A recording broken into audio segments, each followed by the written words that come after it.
Islamic scholar فضیلۃ الشیخ مفتی محمد یوسف تیبی حافظہ اللہ تعالی، فاضل Medina university, خطیب مرکز اقصی جی ٹی روڈ گجرانوالہ۔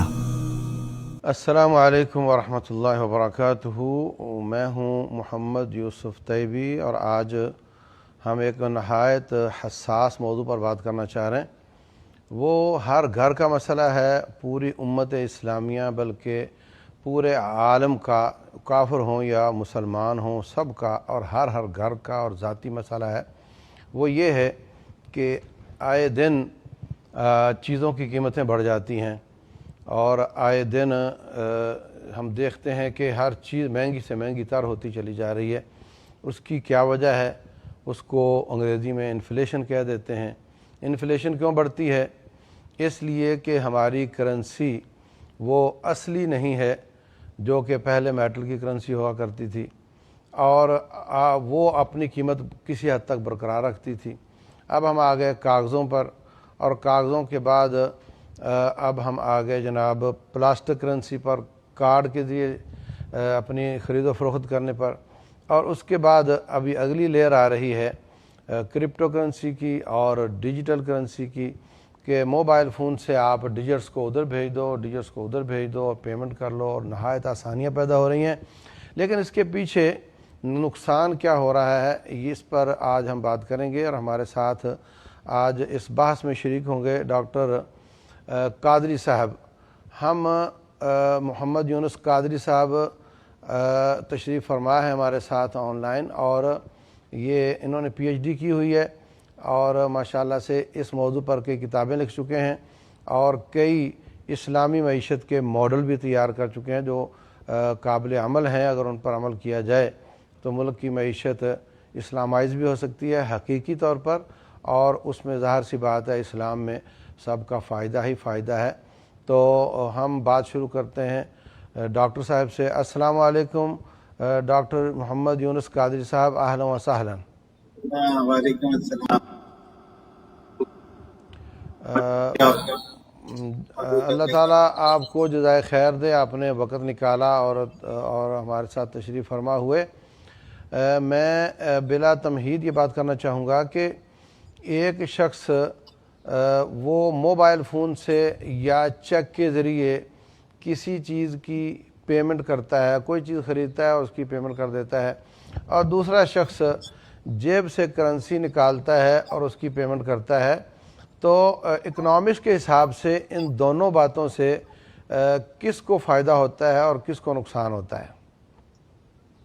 ہاں جناب، اس سے تھوڑی سی پہلے کی بات رکھ لیں، اور وہ یہ رکھ لیں کہ اصل میں کرنسی ہے کیا چیز اور کس مقصد سے آئی تھی اور کیا اس کا مقصد ہے۔ ہاں بالکل بالکل اگر ہمیں کرنسی کیا کوئی شے ہے جی جیسے کہ دیگر اشیاء ہیں جنہیں ہم خریدتے ہیں، فروخت کرتے ہیں سستے داموں، اگر ہم بزنس کرنا چاہتے ہیں سستے داموں خرید کے مہنگے داموں بیچ دیتے ہیں، اگر ہم اسے استعمال یا صرف کرنا چاہتے ہیں تو جس داموں خرید کر اس کو پورا کا پورا خرچ کرتے ہیں۔ تو کیا کرنسی بھی اسی مقصد کے تحت ہمارے وجود میں آئی؟ جی نبی کریم صلی اللہ علیہ وآلہ وسلم اور اس سے پہلے 600 سال قبل مسیح سے یہ میٹالک کرنسی، ذاتی کرنسی جو ہے اور کسی نہ کسی صورت سے چلی آ رہی ہے، ہاں اور کرنسی کی فارم چلی آ رہی ہے، اور آج تک وہ کرنسی کی فارم چلی آ رہی ہے۔ بلکہ 17ویں صدی عیسوی سے پہلے تمام کی تمام کرنسیاں کسی بھی اشیاء کے ساتھ منسلک تھیں، اور کوئی بھی شے ہو، کوئی بھی ترکیب ہو یا کوئی بھی چیز ہو، بارٹر کے سسٹم۔ جی سب سے زیادہ قابل استعمال کرنسی جو ہے وہ میٹالک کرنسی ہوئی جی ابھی تک۔ اب یہ کرنسی کا مقصد کیا تھا، کیوں ضرورت ہوئی، کیا مسئلہ تھا؟ کرنسی تو آلہ تبادلہ ہے اور یونٹ آف اکاؤنٹ ہے اور اسٹور آف ویلیو، یعنی کہ جس میں آپ کسی شے کو تبادلہ کر سکیں، اور ایک اسٹینڈرڈ یونٹ ہو جو جس میں آپ زکوٰۃ بھی ادا کرتے ہیں تو اسٹینڈرڈائز میں کسی سے ادا کرتے ہیں، یا کسی کو ادائیگی کرتے ہیں تو کوئی اس کی ویلیو کرتے ہیں کہ بتاتے ہیں کہ یہ اتنے کا اتنے مالیت کا ہوگا۔ وہ مالیت جو ہے وہ کرنسی بتاتی ہے، کسی بھی شے کی مالیت آپ کو کرنسی کی صورت میں آپ دے دیتے ہیں۔ تو کرنسی کا بس اتنا سا کام ہے، اس سے زیادہ کوئی کام نہیں ہے، تاکہ آپ انٹرنیشنلی نیشنلی سب جگہ ایک چیز سے اپنے کسی بھی شے کا تبادلہ کر سکیں۔ اسے کہتے ہیں ایکسچینج کرتے ہیں, آپ کہتے ہیں کہ اس کے ذریعے ایکسچینج کر لیتے ہیں, تو یونٹ آف ایکسچینج ہے. اس کا مطلب یہ نہیں ہے کہ آپ اس کو خود ہی خریدنا اور بیچنا شروع کر دیں, تو پھر یونٹ آف ایکسچینج نہیں رہے گا, خود پروڈکٹ بن جائے گی.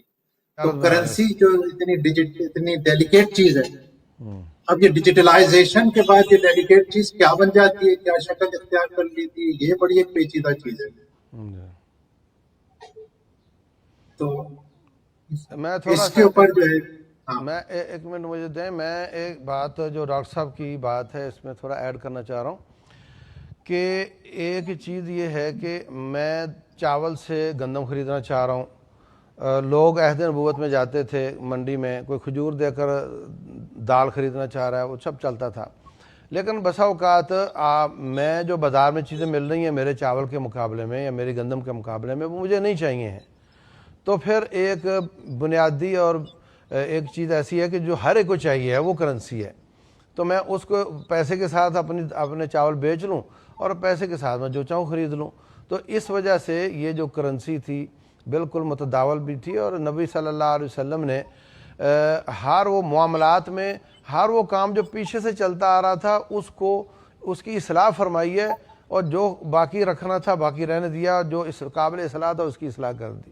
نکاح کی 3-4 شکلیں تھیں, کچھ غلط تھیں, آپ نے منع کر دیے, اور جو جاہلیت سے ہی ایک نکاح کی اچھی شکل آ رہی تھی اس کو برقرار رکھا ہے. نبی صلی اللہ علیہ وسلم نے اس کو بتایا نہیں کہ یوں نکاح کیا کرو, بلکہ پہلے سے چلتے ہوئے ایک نکاح کو جائز کر دیا, اس کو برقرار رکھا اور باقیوں کو ناجائز کر دیا.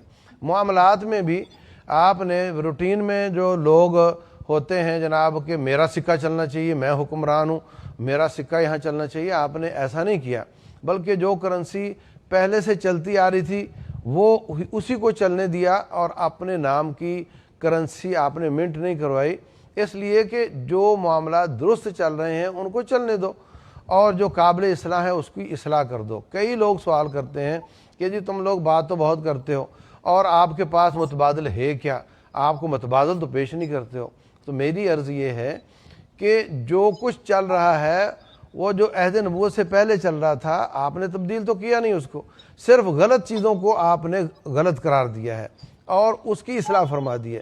تو جو اس وقت نظام چل رہا ہے اس کو ہم چلنے دیں اور اس کی غلط چیزوں کی نشاندہی کر کے اس کی اصلاح کر دیں, تو یہی متبادل ہے. تو کرنسی جو ہے یہ تبادلے کا ذریعہ ہے, یہ کموڈٹی نہیں ہے اور یہ سامان تجارت نہیں ہے.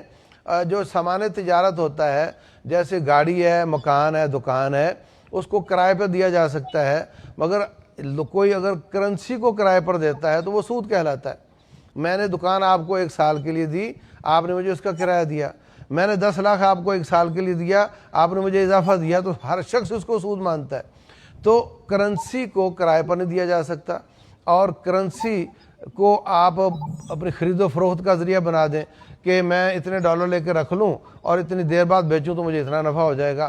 تو اس کو بھی نبی صلی اللہ علیہ وسلم نے سود قرار دیا. رسول اللہ صلی اللہ علیہ وسلم فرماتے ہیں الذهب بالذهب والفضة بالفضة یدا بید مثلا بمثل, ہاتھوں ہاتھ اور برابر برابر. مطلب یہ کہ اس کو نہ لیٹ کر سکتے ہیں اور نہ اس پر اضافہ لے سکتے ہیں, اس پہ کمائی نہیں کر سکتے. یہ صرف ایکسچینج کا ذریعہ ہے, یہ کموڈٹی اور سامان تجارت نہیں ہے. صحیح بخاری میں ہے, عمر بن خطاب رضی اللہ عنہ کے زمانے میں یا ان کے ہوتے ہوئے ایک صحابی دوسرے سے کہتے ہیں کہ آپ مجھے چینج دیں گے, میرے دیناروں کا چینج, اس وقت غالباً فلس ہوتے تھے, کہ آپ دینار لے لو اور فلس مجھے دے دو. تو دوسرے صحابی کہتے ہیں جی بالکل میں آپ کو دے سکتا ہوں. یہ کہہ کر انہوں نے کیا کیا کہ ان کو دینار لا کر تھما دیے. حضرت عمر بن خطاب رضی اللہ تعالیٰ عنہ مجلس میں موجود تھے, تو فرمانے لگے, وہ جو دینار لے کر گھر جا رہے ہیں اور کہہ رہے ہیں میرا خادم جنگل گیا ہوا ہے, واپس آتا ہے تو میں آپ کا چینج آپ کو بھیج دیتا ہوں. عمر بن خطاب رضی اللہ تعالیٰ عنہ سن رہے تھے. آپ فرمانے لگے خبردار, لیٹ نہیں کرنا, اس کو مجلس ختم نہ کرو, اس کے ساتھ جاؤ اس کے گھر میں جب تک آپ کی پیمنٹ نہیں ہو جاتی, کیونکہ نبی صلی اللہ علیہ وسلم نے فرمایا ہاتھوں ہاتھ اور برابر برابر. تو کرنسی کا کام جو ہے یہ ہاتھوں ہاتھ ہوگا اور برابر برابر ہوگا. لیٹ کیا تو ربا النسیہ بنے گا, اور اگر اضافہ کیا تو ربا الفضل بنے گا. اس لیے گورنمنٹ کو چاہیے کہ جس طرح آج سے 15-20 سال پہلے ہوتا تھا کہ کرنسی ملتی تھی ضرورت کے وقت اور گورنمنٹ ہی دیتی تھی، یہ پرائیویٹ منی ایکسچینج والے کوئی نہیں ہوتے تھے، تو وہی طریقہ آج ہمیں نظر آتا ہے جی مہنگائی کیوں ہو گئی، جی ڈالر بڑھ گیا، ایکسپورٹ امپورٹ کیوں متاثر ہو رہی ہے، جی ڈالر بڑھ گیا. یہ کموڈٹی بن چکا ہے، لوگ اس کو خریدتے ہیں، مہنگا کرنے پر بیچ دیتے ہیں. یہ بہت بڑا المیہ ہے جو اس حدیث کے خلاف ہے. تو ڈاکٹر صاحب یہ فرما رہے ہیں کہ یہ کموڈٹی نہیں ہے، سامان تجارت نہیں ہے، بلکہ یہ صرف ایکسچینج کا ذریعہ ہے، اس کو کمائی کا ذریعہ بنانا جائز نہیں ہے. تو اس میں حدیث کے حوالے سے جو اضافہ ہو سکتا تھا میں نے عرض کر دیا ہے. جی ڈاکٹر صاحب آپ اپنی بات جاری رکھیں. یہ آپ نے ماشاءاللہ تفصیل سے اس کی اسلامک توجہ بیان کر دی. اب مسئلہ کیا ہوگا؟ مسئلہ یہ ہو گیا کہ نبی کریم صلی اللہ علیہ وسلم کے ہر دور کے اندر کرنسی کے اوپر جو بھی آئی تھی اس پہ یہ بےمانی تو موجود تھی کہ اس کے اوپر تجارت شروع ہو گئی تھی، جس کے میں وہ لوگ جو ہے وہ قرضہ دیتے تھے اور پھر اس پہ سود لیا کرتے تھے. مگر یہ محدود پیمانے پہ تھا. اسے کسی بھی ریاست نے، چاہے وہ عیسائی ریاست ہو، چاہے وہ یہودی ریاست ہو، چاہے وہ مجوسی کوئی بھی ریاست ہے، انہوں نے اس کو صحیح نہیں قرار دیا تھا. یہ فرد کا کسی افراد کا فعل ہوا کرتا تھا جن کو اس کے عوض سزا ملتی تھی. گناہ تو ہر دور میں رہتا ہے، مگر اس گناہ کو جو ہے لیجیٹیمائز کرنا یا اس کو قبول کرنے کی کوئی ریاست ایسی موجود نہیں تھی، ریاستی قوت ایسی موجود نہیں تھی. اس لیے نبی کریم صلی اللہ علیہ وآلہ وسلم کے دور کے اندر بھی کوئی ریاستی قوت اس سود کو جائز کرنے والی موجود نہیں تھی. فرد موجود تھے. آپ نے وہ چھوٹے چھوٹے قوانین بنائے اور لوگوں سے کہا کہ یہ سود ہے، اس سود کا لینا دینا حرام ہے، اور لوگ اس سے تبدیل ہو گئے. آج کے دور کے اندر ہوا یہ کہ یہ ساہوکاروں کی حکومتیں دنیا کے اندر قائم ہوتی ہیں. سرمایہ دار کہتے ہیں، ساہوکار ہوتے ہیں. ان کی حکومتیں دنیا میں قائم ہیں، اور ان کے لیے سب سے بڑی اور اچھی چیز یہ ہے کہ اگر ہم کسی شے کا تبادلہ کرتے ہیں تو پہلے شے کو پیداوار کرنا پڑے گا. چاہے ایگریکلچر گڈ ہوگی تو پہلے شے آپ پیداوار کریں گے، پیداوار کرنے کے بعد وہ پیداوار ہوگی، سال بھر کے اندر کوئی مسائل ہو گئے تو وہ پیداوار ضائع بھی ہو سکتی ہے. اب انڈسٹریلائزیشن ہو گئی جس سے بہت تیزی سے پیداوار ہونے لگی، مگر اس میں بھی یہ خطرہ تھا کہ پیداوار ضائع، اس میں بھی ٹائم لگتا تھا، اور اس پیداوار اتنی بڑی پیداوار کے لیے انہیں اتنا بڑا سرمایہ چاہیے. تو یہ تمام کی تمام جو چیزیں ہو گئیں، یہ اس ساہوکار نے جب پوری دنیا پہ قبضہ کر لیا اور دین کو اور اسلام کو اور عیسائیت کو، یہودیت کو، تمام کو شکست دی، تو انہوں نے ایک ادارے بنا دیے جنہیں فائنینشل انسٹیٹیوشن کہتے ہیں.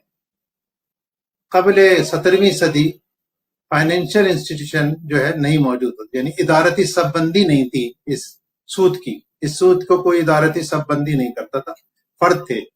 اب یہ ادارتی سب بندی بن گئی، اور برطانیہ نے اور پورے مغرب نے جو سرمایہ دارانہ ممالک بنے رہے تھے، انہوں نے اس کی پش پناہی کر دی.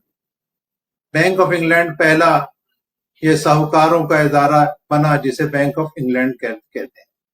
انہوں نے اس پیپر کرنسی کو جاری کر دیا اور میٹیلک کرنسی کو ختم کر دیا، اور اس کے نتیجے میں انہوں نے کہا کہ اس کرنسی کے پیچھے سونا ہوگا، اس کے بیکڈ ہوگی سونے کی. یہ کرنسی انہوں نے کمرشل بینکس کے حوالے کر دی کہ یہ ساہوکار جو ہے یہ کمرشل بینک میں جائیں گے، لوگ یہاں سے قرضہ لیں گے. ظاہر سی بات ہے جو آدمی پیسے لے گا وہ ڈپازٹ کرائے گا بینک کے اندر، ڈپازٹری بینک کے اندر، ٹھیک ہے. وہ بینک نے اس کو اپنے کھاتے میں جمع کر لیتا ہے.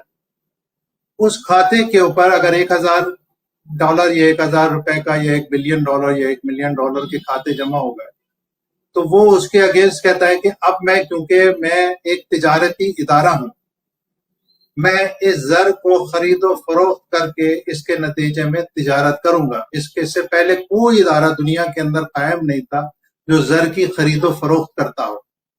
تو یہ پہلی دفعہ فائنینشل انسٹیٹیوشن جو فائنینس کو خریدتے ہیں اور بینک بنے جو کہ زر کو خریدنے کے ادارے بنے، جو کہ زر کو افراد سے یعنی کہ ڈپازیٹر سے لیتے ہیں، خریدتے ہیں، اس کے عوض اسے ایک سود دیتے ہیں، اور اس کو کسی بھی لوگوں کو، چاہے وہ بزنس مین ہو، چاہے وہ اپنے ذاتی استعمال کے لیے لے، اسے قرضے پہ زیادہ سود پہ ادا کرتے ہیں. یہ سب سے پہلے جو ہے تجارت شروع ہو گئی جو ہے زر کی. اس زر کی تجارت میں یہاں تک تو پھر قابل قبول ہوتا چلا جائے گا، اسلامی لحاظ سے تو یہ بھی قابل قبول نہیں تھا. مگر اس میں جو سب سے بڑی بگاڑ آئی، جو شروع میں چلتی آ رہی تھی، کہ یہ زر جو ہے وہ بینک جتنا اس کے پاس آتا ہے اس سے کئی گنا زیادہ وہ قرضے پہ دے دیتا ہے. یعنی کہ 1,000 آئے تو وہ 10,000 روپے تک کے زیادہ قرضے دے دیتا ہے. اور یہ صرف اور صرف ظاہر سی بات ہے ریئل اکاؤنٹ میں تو ہو ہی نہیں سکتا. پیسہ تو ظاہر سی بات ہے اگر 1,000 روپے ہے تو وہ ظاہر سے 1,000 روپے ہی رہے گا, وہ 10,000 روپے تو نہیں بن سکتا. آپ اسے پاڑ کے 10,000 روپے نہیں بنا سکتے. یہ تو صرف کھاتوں میں ہو سکتا ہے, یعنی بیلنس شیٹ میں ہو سکتا ہے. ڈیجیٹل بیلنس شیٹ کے اندر جب بینک کی بیلنس شیٹ کے اندر لکھتا ہے کہ 1,000 روپے آئے, 1,000 روپے اس نے جو اپنے کیا کہتے ہیں اس کے ایسٹس بن گئے, اس 1,000 روپے میں سے اس نے وہ جو ہے وہ پھر چیک کے ذریعے کہا کہ تم قرضہ لے لو, کسی اور بینک کو دے دیے, وہ چیک جو ہے وہ دوسرے بینک کے پاس چلا گیا. اس نے پھر اس میں سے کچھ پیسے رکھ کے پھر آگے اسی 1,000 روپے کے چیک کو آگے بڑھاتا چلا گیا. تو وہ 1,000 روپے جو ہے 10 دفعہ 9 دفعہ جو ہے وہ ٹرانسفر ہو کے اس سے 10,000 روپے تک کی کرنسی کریٹ ہونے لگی. اس طریقے سے دو قسم کی کرنسیاں آ گئی. ایک کرنسی وہ تھی جو کہ اسٹیٹ بینک. اس میں نا مجھے یہ جو آپ نے بتایا کہ 1,000 کا 10 بنتا ہے, اس میں جو فارمولا لگتا ہے وہ تھوڑا سمجھائیے گا. فارمولا تو اس کا ہوتا ہے کہ آپ ریزرو ہوتے ہیں, یعنی کہ بینک کہتا ہے کہ میں 1,000 روپے لے کر آؤں گا تو اس میں سے 10% ریزرو کے صورت میں رکھوں گا. ابھی اسٹیٹ بینک کی بات نہیں کر رہے, اسٹیٹ بینک میں کتنا رکھتا ہے, 10% ریزرو اس لیے رکھتا ہے کہ لوگ ظاہر سی بات ہے کچھ لوگ کیش لینے بھی آتے ہیں کہ مجھے جو ہے واپس چاہیے 1,000 روپے جو بہت سارے لوگوں نے رکھوائے ہوئے تھے, مجھے کچھ 20 روپے 100 روپے 50 روپے یا 20 ملین 100 ملین یہ مجھے چاہیے ہیں. تو وہ اس کے پاس 10% اپنے پاس رکھ کے 90% جو ہے وہ اس کے چیک ایشو کر دیتا ہے اس شخص کو. تو یہ جو ہو جاتا ہے یہ سے ریکوائرڈ ریزرو کہلاتے ہیں. 1 ریکوائرڈ ریزرو یعنی کہ 0.10 کو اگر آپ کریں تو یہ جو ہے 10 بن جائے گا فیصد میں کریں تو 1,000 روپے کے 10,000 روپے تک کی کرنسی کریٹ کر سکتا ہے. یہ تو بہت سمپل فارمولا ہے, بہت ہی کمپلیکیٹڈ فارمولا ہوتا ہے. میں نے سمپل بتا دیا ہے کہ اسے منی ملٹی پلائر کہتے ہیں. منی ملٹی پلائر یعنی کہ منی ملٹی پلائر ہمارا 10 ٹائمز ہو گیا 1,000 روپے کے, اس کو 10 سے ضرب دے دیں گے اگر آپ کا 10% ہے. اگر آپ کا ریزرو ریکوائرمنٹ جو ہے وہ 20% ہے تو منی ملٹی پلائر 5 ہو جائے گا, یعنی 1,000 روپے کے 5,000. جتنا ریزرو بڑھتا چلا جائے گا اتنی کم منی سپلائی کر پائے گا. تو یہ کہلاتا ہے منی ملٹی پلائر. اسے آپ کریڈٹ کریشن بھی کہتے ہیں, یعنی کہ بینک کریڈٹ کے ذریعے یعنی کہ سودی قرضوں کے ذریعے قرض پہ قرض دے کر ایک ہی چیز کو بار بار قرض پہ دے کے ایک ہی روپے کو ایک ہی کو اسے کہتے ہیں کریڈٹ کریشن, یا سود پہ سود دینا یا قرض پہ قرض دینا. اور یہ پوری معیشت کے اندر جو ہے وہ پوری معیشت کے اندر اس کا حجم پاکستان میں تو کیونکہ اتنی زیادہ الحمدللہ یہ بینکنگ فائنینشیل سسٹم ہے نہیں, اس لیے پاکستان کے اندر یہ جو ہوتا ہے 30% ہوتا ہے. چائنا کے اندر 200% ہے, امریکہ کی بہت بڑی اکانومی ہے تو 70 80 90% ہوتا ہے, برطانیہ میں 100% سے زیادہ ہے. تو جتنی کرنسی ہے تو اس سے زیادہ جو ہے یہ منی ملٹی پلائر بڑھتا چلا جاتا ہے. ساری کریڈٹ بڑھتا چلا جاتا ہے, اتنا زیادہ کریڈٹ وہ دیتے چلے جاتے ہیں. تو یہ اصل مسئلہ جو ہے وہ زر کا جو ہے یہ پیچیدگی کا مسئلہ ہے. زر ایک سمپل سی چیز تھی, تمام ادیان نے زر کو ایک سمپل سی چیز لی. آپ کوئی چیز خریدیں گے تو حکومت اپنے ایما پر اتنا پیسہ جو ہے کسی بھی صورت میں, اب میٹل نہیں ہو سکتا کیونکہ اب اتنی دھاتیں موجود نہیں ہیں, تو اب روپے میں آ گیا تو مگر اس کے پیچھے تو کچھ ہونا چاہیے اور حکومت کا اعتبار ہونا چاہیے. اور حکومت جتنے پیسے ایشو کرے, کمرشل بینک کو یہ کوئی اجازت نہیں ہے کہ وہ اس پہ جو ہے وہ قرض پہ قرضہ دے کر اس کی سپلائی کو بڑھاتی چلی جائے, جسے آپ M2 یا M3 کہتے ہیں. تو جو کرنسی اسٹیٹ بینک کو بھی ایشو نہیں کرنی چاہیے. کرنسی تو ریاست کی کرنسی, اعتباری کرنسی ہے. کرنسی جتنی بھی چاہے اب ریاست پیدا کر سکتی ہے, یعنی کہ GDP ہمارا اگر 190 ٹریلین یا 105 ٹریلین ہے تو ہم 105 ٹریلین اور منی اگر آپ اس کو کہیں کہ اس کا منی جو ہے ہاتھ تبدیل کرتی ہے, یعنی ویلوسٹی آف منی جو ہے وہ 3 ہے, تو اس سے 3 گنا کم جو ہے پیسے جو ہے ایشو شائع کر سکتی ہے حکومت پاکستان. اچھا ایک منٹ میں یہاں پہ تھوڑی وضاحت کر دوں تاکہ جو ناظرین ہیں نا وہ بات کو ہضم کرتے جائیں ساتھ ساتھ, کیونکہ بعض ٹرمنالوجی ایسی ہے کہ وہ بسا اوقات اس میں دلچسپی کم ہو جاتی ہے اس میں, اور بسا اوقات یہ ہوتا ہے کہ وہ بات سمجھ نہ آ رہی ہو تو اس پر بیس کرنے والی اگلی باتیں بھی سمجھ نہیں آ رہی ہوتی. تو ڈاکٹر صاحب کی نے جو فارمولہ بیان کیا ہے اس کو میں اگر سادہ الفاظ میں بیان کروں تو وہ یہ ہے کہ جب کوئی شخص بھی اپنے پیسے بینک میں جمع کرواتا ہے کسی بہانے سے، وہ فیس ادا کر رہا ہو، وہ کسی وجہ سے دے رہا ہو، اس کو بینک اپنے ریزرو کی ریشو سے ضرب لگاتا ہے۔ سپوز کہ میں نے جو آئی کام کی فرسٹ ایئر کی یا سیکنڈ ایئر کی کتاب میں پڑھا، اس میں یہ لکھا ہوا ہے کہ اگر آپ 2,000 روپے جمع کرواتے ہیں تو اس کو وہ 20% سے اگر ضرب دے گا تو وہ 10,000 ہو جائیں گے۔ اگر وہ 2,000 آپ اپنے واپس نکلوا لیتے ہیں اگلے دن تو 8,000 روپیہ ڈیجٹس کی شکل میں بینک میں لکھا ہوا رہ جاتا ہے۔ وہ بینک 8,000 کا مالک ہے جبکہ وہ پیسہ آپ اپنا واپس نکال چکے ہیں۔ مطلب یہ کہ اگر آپ نے یا سب لوگوں نے مل کر 2 ارب روپیہ جمع کروایا ہے تو وہ 10 ارب بن جائے گا، اور 2 ارب آپ نے واپس نکلوا لیا تو 8 ارب کا بینک مالک رہے گا، جبکہ آپ اپنے اصل پیپر کرنسی نکلوا چکے ہیں اور وہ ابھی ڈیجٹس کی شکل میں 10 ارب کا مالک ہوگا۔ تو اس طریقے سے ہر آنے والے پیسے کو اپنے اپنے ریزرو کی ریشو کے ساتھ ضرب لگا کر بینک، اسٹیٹ بینک کی بات نہیں کر رہے، عام بینک جو ہے وہ پیسے بڑھاتا چلا جا رہا ہوتا ہے۔ اگر ہم دیکھتے ہیں کہ جناب کریڈٹ کارڈ لوگے تو ہم آپ کو یہ سہولت دیں گے، وہ سہولت دیں گے، ہمارے تھرو آپ پیمنٹ کرو گے تو اتنا 25% آپ کو رعایت ملے گی، آپ دبئی جائیں گے تو آپ کی ایئرپورٹ پہ آپ کو VIP لانچ ملے گا اور وہاں انتظار کرنے والا آدمی ملے گا، وہ اپنی گاڑی پہ لے کر آپ کو ہوٹل جائے گا اور ہوٹل میں 20% ملے گا۔ یہ سب جو سہولتیں بینک دے رہا ہوتا ہے اس کے پیچھے یہ وہ پیسہ ہے جو وہ ہر بندے کے پیسے نکالنے اور ڈالنے سے وہ کریٹ کر رہے ہوتے ہیں۔ اگر آپ کو دبئی جانا ہے یا کسی ملک تو وہ کہتے ہیں جناب اپنی بینک اسٹیٹمنٹ دکھاؤ تو آپ کو ویزا ملے گا ورنہ نہیں ملے گا۔ ہم کیا کرتے ہیں، ہم ادھر سے دوست کو فون کرتے ہیں بھائی 5 لاکھ تو بھیج دے، 10 تو بھیج دے، 4 تو بھیج دے، اور وہ میرے اکاؤنٹ میں پیسے آ گئے اور میں نے اس کی بیلنس شیٹ بنا کر کے جمع کروا دی، مجھے ویزا مل گیا اور اگلے دن میں نے ان کے پیسے واپس کر دیے۔ تو ہم سمجھ رہے ہوتے ہیں کہ ہم نے ان کو دھوکہ دے دیا اور ہمارے پیسے تو اپنے تھے ہی نہیں، لوگوں سے لے کر ہم نے ایک بیلنس شیٹ کریٹ کی اور اپنا ویزا آسانی سے لگوا لیا، اور حقیقت میں وہ ہمیں دھوکہ دے رہے ہوتے ہیں اور ہمارے اس پیسے کے آنے اور جانے سے اس کو ملٹیپلائی کر رہے ہوتے ہیں اور اس کے ذریعے وہ اپنی بیلنس شیٹ بہت زیادہ بڑھا رہے ہوتے ہیں، اور یہ کام تمام بینکوں میں ہو رہا ہوتا ہے، کسی بینک کو اس نظام سے استثناء نہیں ہے۔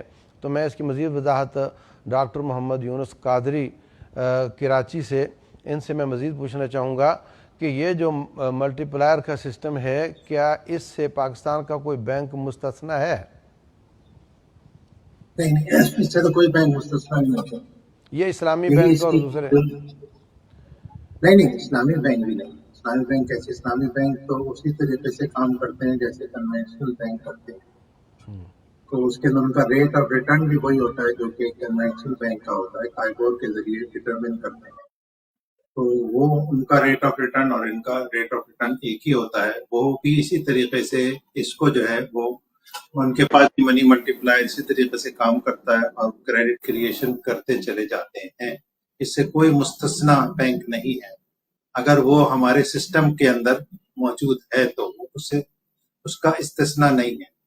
اچھا، اس میں یہ جو ہمارے بینکنگ سسٹم ہے اور یہ جس طریقے سے یہ جو آپ کو ہم نے بہت ہی سمپل سی میں نے بات بتائی، یہ اس سے زیادہ پیچیدہ ہے، یہ تو کچھ بھی نہیں ہے، یہ 10 گنا نہیں ہے، اصل میں یہ اس سے بھی زیادہ ہے۔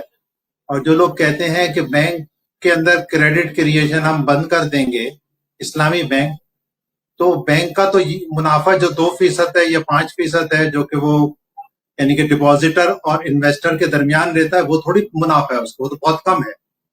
اس کا اصل منافع تو وہ کریڈٹ کریشن ہے، جب وہ 10 کے جو ہے نا وہ 100 روپے کے 10 روپے، وہ 100 روپے کے 10,000 روپے بناتا ہے یا 1000 کے 10,000 روپے بناتا ہے، تو 9,000 روپے جو اس کے پاس آتے ہیں وہ اصل ہے۔ ان کو یہ فائنینشیل مارکیٹ میں سرکولیٹ کرتے ہیں، کیونکہ ایک بینک جو ہوتا ہے وہ شارٹ ٹرم پروفٹ لگتا ہے، اور بینک جو ہوتا ہے نان یعنی کہ وہ آپ خطرہ مول نہیں لے سکتا.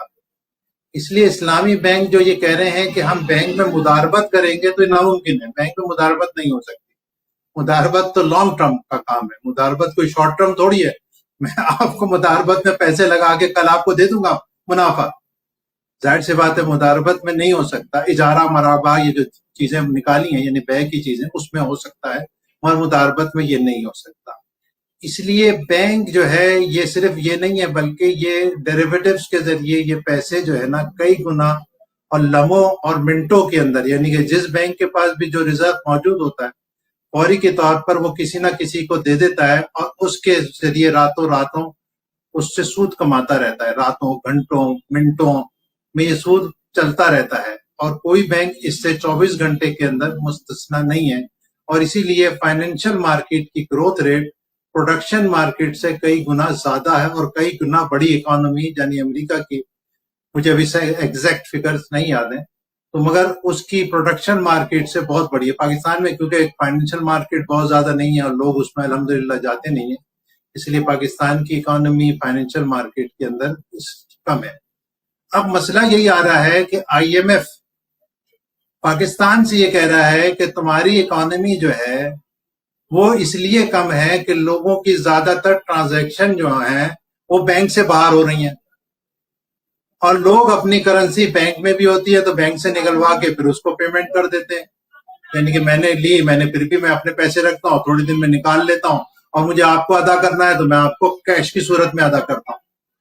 تو آئی ایم ایف کہہ رہا ہے کہ تمہاری اکانومی جو ہے فائنینشیل سیکٹر کا گروتھ بڑھانے کے لیے تمہیں لازم و ملزوم ہے کہ تم اس پر جو ہے سختی سے پابندی کرو اور اپنی پوری اکانومی کو ڈیجیٹلائز کرو اور یہ کیش اکانومی کو ختم کر دو. تو اس کے نتیجے میں ایک تو تورم یعنی انفلیشن کا غلط ترجمہ ہے افراط زر. افراط زر اردو میں نہیں کہتے. افراط زر کا مطلب ہے زر کا بڑھنا. انفلیشن کی ون آف دی کازز ہے پوری نہیں ہے. اسے تورم کہنا چاہیے کوئی اور انگریزی کا لفظ انفلیشن کہنا چاہیے. تو افراط زر بالکل بھی نہیں کہنا چاہیے. تو یہ ہے کہ اس سے تورم بڑھے گا کیونکہ آرٹیفیشل پرچیزنگ پاور بڑھ جاتی ہے. دوسری چیز یہ ہے کہ سب سے بڑی چیز یہ ہے اگر زر جو ہے وہ گردش کرے گا فائنینشیل مارکیٹ کے اندر تو صرف فائنینشیل مارکیٹ کے اندر چند افراد کو اس سے منافع ملے گا ساہوکاروں کو. باقی یہ پیسہ پروڈکشن مارکیٹ میں جو بینک کا مقصد تھا کہ یہ پیسہ سیونگ جو ہے انویسٹمنٹ میں کریٹ ہو اور انویسٹمنٹ یعنی کہ ریئل پروڈکشن بڑھے اور ہماری فیکٹریاں بڑھے ہمارے ایگریکلچر میں بڑھے وہ تو بینک کر ہی نہیں سکتا کیونکہ اس میں تو بہت ٹائم لگے گا. میں آپ کو پیسہ دوں گا پھر آپ پیسہ جو ہے وہ اپنی فیکٹری میں لگائیں گے پھر 6 مہینے سال میں بعد اس کا منافع ہوگا اور کیا پتہ نقصان ہو جائے تو اتنا خطرہ بینک نہیں لے گا. اس لیے ان امپلائمنٹ ان علاقوں کے اندر بہت زیادہ بڑھ جائے گی اور ان ایکویلٹی یعنی کہ جو فائنینشیل مارکیٹ سے منسلک ہوں گے وہ بلینر ہوں گے. بلینر بھی کم نام بتا رہا ہوں ٹریلینر ہوں گے. ان کی کوئی ہوگا ہی نہیں حساب کتاب. اور جو بیچارے جن کو یہ آتا نہیں ہوگا وہ بیچاروں کے پاس نہ پیسے ہوں گے اپنے کاروبار کو وسیع کرنے کے لیے نہ ان کے پاس کہیں ہوں گے. وہ کم سے کم ہوتا ہے. اس طریقے سے یہ جو پاکستان کے اندر یہ گیپ ہے انکم گیپ یہ بہت زیادہ بڑھ جائے گا اور ایک بہت نچلا طبقہ رہے گا اور بہت ہائی طبقہ بن جائے گا. میں اس میں تھوڑی سی سادہ زبان میں وضاحت کرنا چاہوں گا کہ مارکیٹیں 3 طرح کی ہیں. ایک ہے کہ آپ سامان سے سامان خریدیں اس کو بارٹر سسٹم کہتے ہیں. نمبر 2 یہ ہے کہ آپ پیسے سے سامان خریدیں جیسے ہم روٹین میں جاتے ہیں روپیہ دیا اور دال چاول لے لیے. تیسرا ہے منی مارکیٹ کے پیسے سے پیسہ خریدیں. اگر ایک شخص 10 کروڑ روپیہ جیب میں ڈال کر جاتا ہے جا کر ڈالر ریال یا کوئی کرنسی خرید کر آ جاتا ہے اس میں جو مزدوری نکلے گی وہ 1-2 لوگوں کی نکلے گی. ایک باہر گن مین ہوگا اور ایک جو آپ کو گن کر دے رہا ہوتا اور نفع ملے گا آپ کو بہت زیادہ اور روپیہ ڈالر بڑھ جائے گا آپ کا نفع کھڑا ہو جائے گا.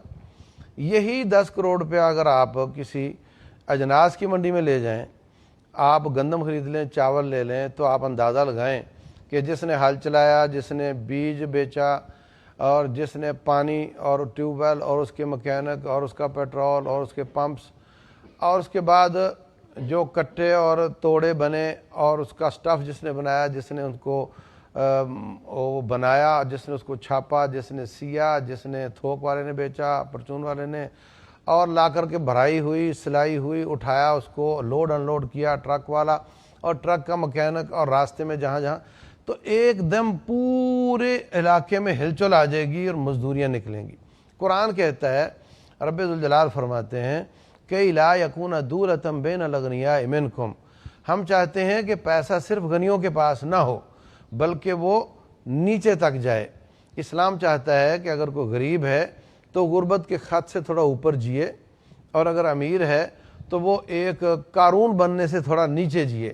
اگر قارون کی سطح پر چلا گیا تو کافر ہو جائے گا، اور اگر غربت سے نیچے چلا گیا تو اس کی غربت کو استعمال کر لیا جائے گا، خرید لیا جائے گا، اس کا ایمان بک جائے گا۔ رسول اللہ صلی اللہ علیہ وسلم فرماتے ہیں، اللہم انی اعوذ بک من الکفر والفقر، اے اللہ میں کفر اور فقیری سے تیری پناہ میں آتا ہوں۔ ساتھیوں نے حیران ہو کر سوال کیا کہ آپ نے ایک ہی جملے میں کفر اور فقیری کو جمع کر دیا ہے، آوا یا عدلان، کیا یہ دونوں برابر ہیں؟ آپ نے فرمایا نعم، بالکل ہاں، کاد الفقر ان یکون کفرا، کہ فقیری قریب ہے کہ کفر ہو جائے۔ تو جو فقیر تر ہوتا چلا جاتا ہے وہ کفر کی طرف جاتا ہے، جو امیر تر ہوتا اوپر وہ بگڑ کر کفر کی طرف چلا جاتا ہے۔ اسلام کی معیشت کا جو نقطہ ارتکاز ہے، جو مرکزی نقطہ ہے، خلاصہ ہے، وہ یہ کہ ایسے قاعدے قوانین بنائے گئے ہیں کہ جن میں امیر اپنے پیسے کو اپنا نہیں سمجھتا، رب کا سمجھتا ہے، اللہ کی امانت سمجھتا ہے، اللہ کے سامنے جواب دہ سمجھتا ہے، اور جو فقیر ہے وہ نچلی سطح سے تھوڑا اوپر رہے تاکہ وہ کچن سے فارغ ہو کر اس مقصد حیات کی طرف توجہ دے سکے جو اللہ تعالیٰ نے، جس کے لیے اللہ نے بھیجا ہے، وما خلقت الجن والانس الا لیعبدون۔ تو جب یہ پیسہ مارکیٹ میں جاتا ہے، مزاربہ میں، مشارکہ میں، یا ویسے کوئی مال خریدنے کے لیے کموڈٹی مارکیٹ میں جاتا ہے یا بارٹر مارکیٹ میں جاتا ہے، تو حرکت آتی ہے پورے معاشرے میں، اور غریب کے لیے نوکریاں نکلتی ہیں، غریب کے لیے جاب نکلتی ہیں، اور وہ کما کر عزت کے ساتھ کھاتا ہے اور اللہ کا شکر ادا کرتا ہے، اور لوگ مزدوروں کو تلاش کرتے ہیں، ان کو مل نہیں رہے ہوتے۔ لیکن اگر یہی پیسہ منی مارکیٹ میں چلا جاتا ہے، پیسے سے پیسہ کمایا جاتا ہے، نتیجہ میں یہ ہوتا ہے کہ امیر تو کما رہا ہوتا ہے اور غریب دیکھ رہا ہوتا ہے، اور فیکٹریاں بند ہو رہی ہوتی ہیں، اور پھر اس طرح غریب کا استحصال کرنے کے بعد حکمران ان کو فلاں پروگرام کے تحت ان کو کوئی 2000 کوئی 10,000 دے رہے ہوتے ہیں کہ ہمارے ہاتھ سے لو، ہمارا شکریہ ادا کرو، ہمیں ووٹ دو، اور ہم اپنی حکومت کو سیٹ کرتے رہیں۔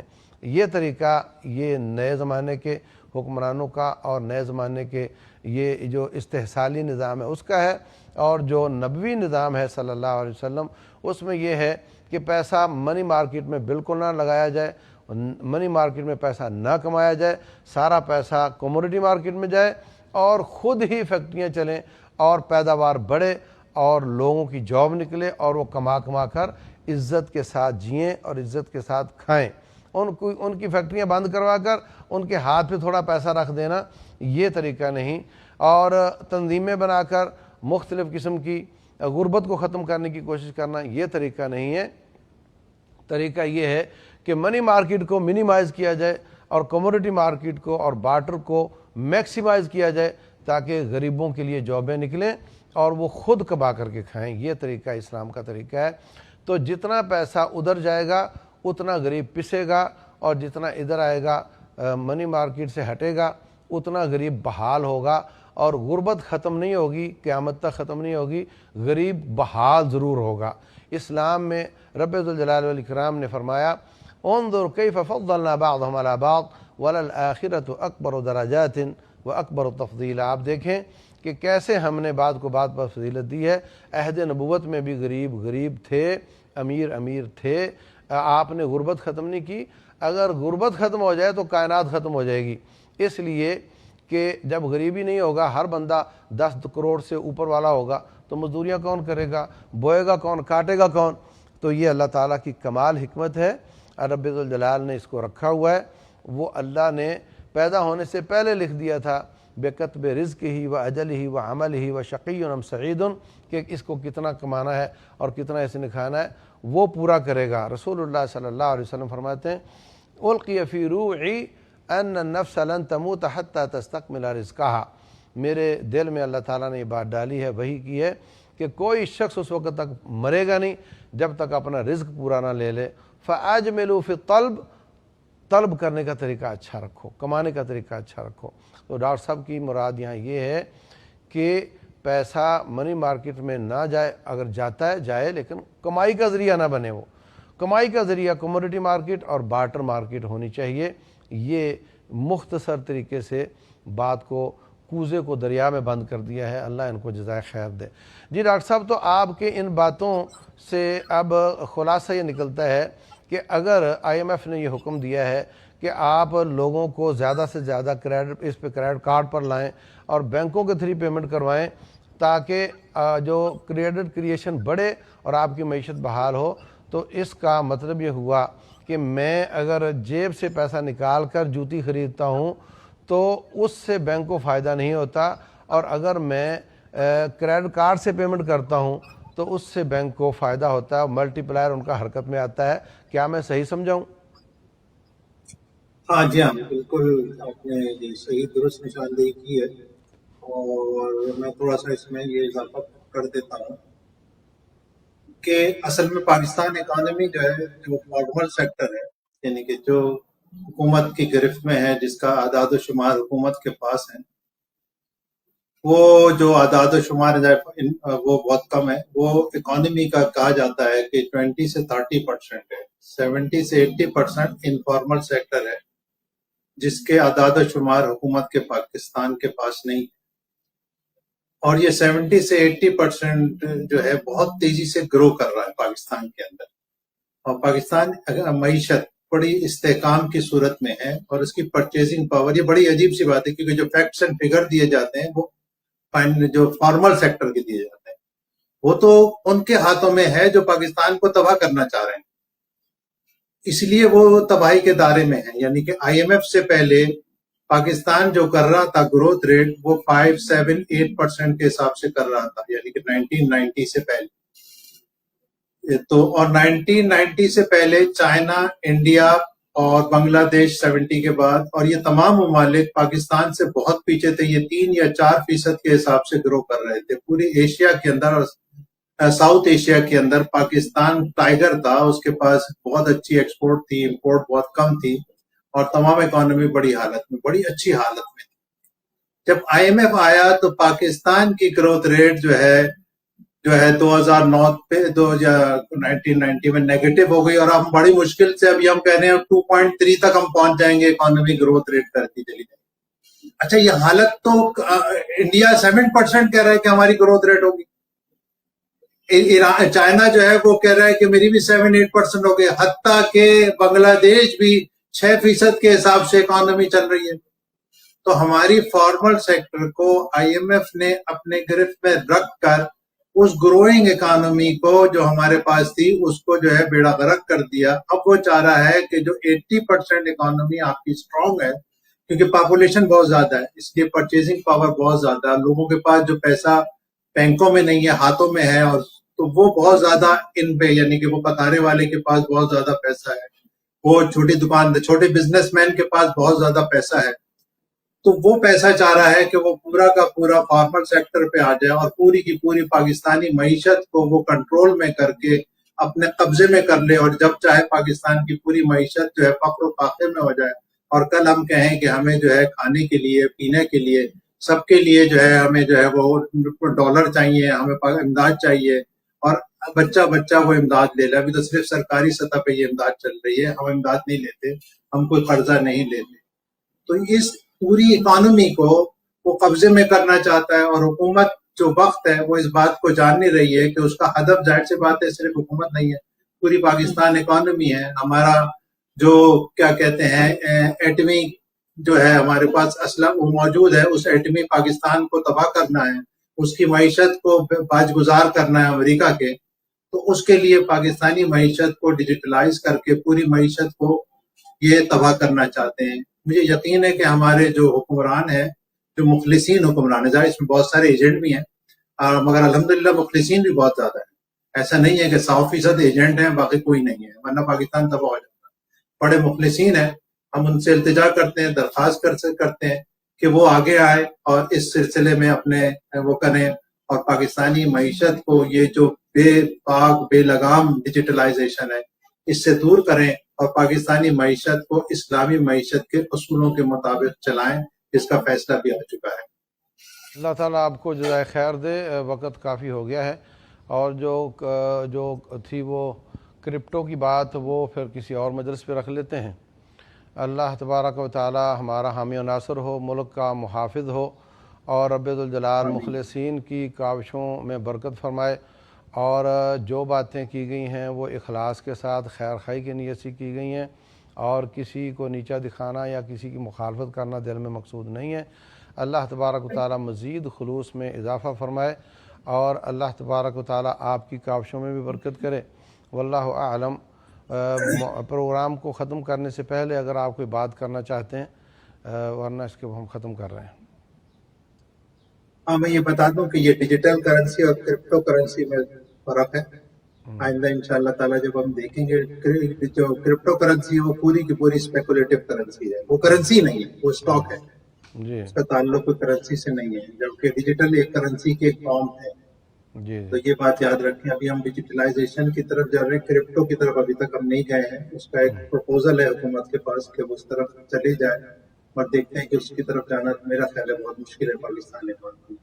چلے، اللہ تعالیٰ آپ کو برکت دے. السلام علیکم ورحمۃ اللہ وبرکاتہ.